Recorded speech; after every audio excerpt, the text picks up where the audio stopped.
अस्सलामुअलैकुम।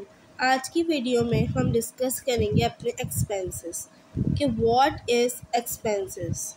Business incurs expenditure to earn income. किसी भी बिज़नेस के अंदर हम जो चीज़ें परफॉर्म कर रहे होते हैं to earn income, to earn profit, वो चीज़ें आपकी एक्सपेंसेस कहलाती हैं। किसी भी बिज़नेस को बढ़ाने के लिए, उससे प्रॉफिट जनरेट करने के लिए, उससे ज़्यादा से ज़्यादा सेल करने के लिए जो चीज़ें हम परफॉर्म कर रहे होते हैं, जो चीज़ें हम यूज़ कर रहे होते हैं, वो हमारे एक्सपेंसेस कहलाते हैं। ठीक है। फॉर एग्ज़ाम्पल एक्सपेंसेस कौन कौन से होते हैं। यूटिलिटी बिल एक्सपेंस हो सकता है कि हम अपने गोडाउन में या फैक्ट्री में काम कर रहे हैं, उसकी यूटिलिटी बिल बन रहा है, इलेक्ट्रिसिटी यूज़ हो रही है, तो हमारा एक्सपेंस कहलाएगा। फॉर एग्ज़ाम्पल हमारा फर्नीचर का जो है वो बिज़नेस है, तो हम उसके लिए वुड परचेज़ कर रहे हैं और जितनी भी चीज़ें परचेज़ कर रहे हैं, स्क्रू ड्राइवर्स परचेज़ कर रहे हैं, ग्लू परचेज़ कर रहे हैं, तो वो हमारे एक्सपेंसेस कहलाएंगे। रॉ मटेरियल कहलाएगा जो कि हम यूज़ कर रहे हैं। ट्रांसपोर्टेशन एक्सपेंस कहलाएगी। क्योंकि हम ट्रांसपोर्टेशन यूज़ कर रहे हैं, उससे रॉ मटेरियल लेने के लिए जो ट्रांसपोर्ट यूज़ हो रही है वो हमारी एक्सपेंसेस कहलाएगी। अब हमारे पास यहाँ दो कैटेगरीज़ हैं एक्सपेंस की। ठीक है। कौन सी? Revenue expenditure and capital expenditure. What is revenue expenditure? Revenue expenditures are cost against which enterprise has attained economic benefit, hence these costs are recorded in the period when they are incurred. The revenue expenditure are called expenses and are recorded in the income statement. ये जो revenue expenditure होते हैं इसको हम expenses भी कहते हैं, जो कि हमारे लॉन्ग टर्म एक्सपेंस नहीं होते। ठीक है। रेवेन्यू एक्सपेंस को हम लॉन्ग टर्म एक्सपेंस नहीं कहेंगे। कौन से होते हैं रेवेन्यू एक्सपेंडिचर? यूटिलिटी बिल्स हो गया, इंश्योरेंस का हो गया, ये सब चीज़ें हमारी रेवेन्यू एक्सपेंडिचर्स में आएंगी। वो एक्सपेंसेस जो कि लॉन्ग टर्म पीरियड के लिए नहीं है, शॉर्ट टर्म पीरियड के लिए यूज़ हो रहे हैं, वो हमारे रेवेन्यू एक्सपेंडिचर होंगे और ये रिकॉर्ड हमेशा हमारी इनकम स्टेटमेंट में होंगे। हम अपनी आगे की वीडियोस में लर्न करेंगे कि इनकम स्टेटमेंट क्या होती है और वो किस तरीके से बनेगी, तो हम अपनी नेक्स्ट वीडियो में, आगे की वीडियोस में सीखेंगे।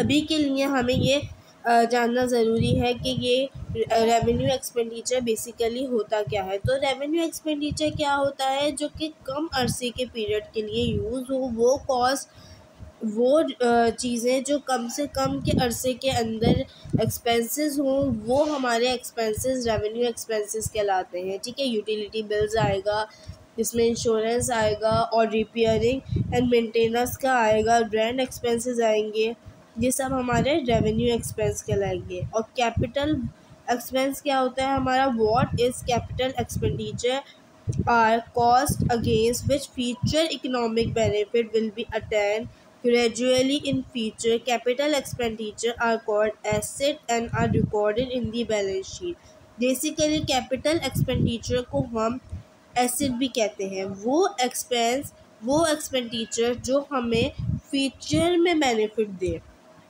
ठीक है। ये क्या था? रेवेन्यू एक्सपेंडिचर जो हमें अभी करंट, ठीक है, करंट में, और ये शॉर्ट टर्म पीरियड में हमें बेनिफिट दे रहा है। ठीक है। वो एक्सपेंस जो हमारा शॉर्ट टर्म पीरियड के लिए है वो हमारा रेवेन्यू एक्सपेंडिचर है, और जो हमें फ्यूचर में बेनिफिट देगा वो एक्सपेंस, ऐसा एक्सपेंस जो हमें फ्यूचर में बेनिफिट दे, वो हमारा कैपिटल एक्सपेंडिचर कहलाता है।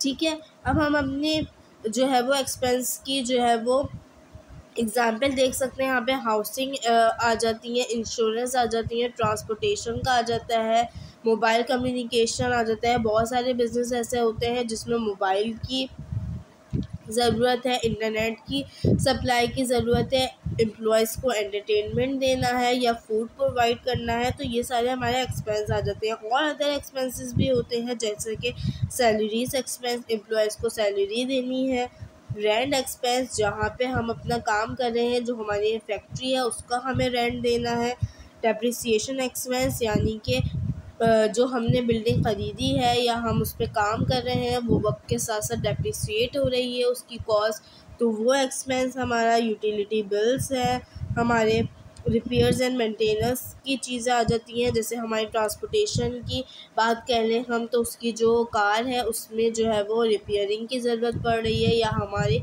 किसी फैक्ट्री के अंदर किसी चीज़ की रिपेयरिंग या कोई चीज़ डैमेज हो तो उसका एक्सपेंस, फिर इंश्योरेंस एक्सपेंस हो जाता है जो कि हम एम्प्लॉयज़ को भी प्रोवाइड कर रहे होते हैं अपने। तो डिफरेंट डिफरेंट हमारे एक्सपेंसेस होते हैं जो कि इफ़ेक्ट देते हैं हमारे चीज़ों को। तो ये सारे एक्सपेंस को हम मेंटेन करके रखना होता है किसी भी ऑर्गेनाइजेशन को, ताकि ये बहुत ज़्यादा हमारे एसेट से एक्सीड भी ना करे, ठीक है, हमारी सेल से रेवेन्यू से एक्सीड ना करे, हमें लॉस ना हो। तो ये सब चीज़ें हम अपने इनकम स्टेटमेंट में पढ़ेंगे कि सेल से एक्सपेंस अगर ज़्यादा है तो क्या होता है, और अगर कम है तो हमें लॉस होता है या प्रॉफिट होता है। ये सब चीज़ें हम अपनी इनकम स्टेटमेंट वाली वीडियो में डिस्कस करेंगे। So I hope you all are understand this video. Thanks for watching. Please subscribe, like and comment and share my video. Thank you.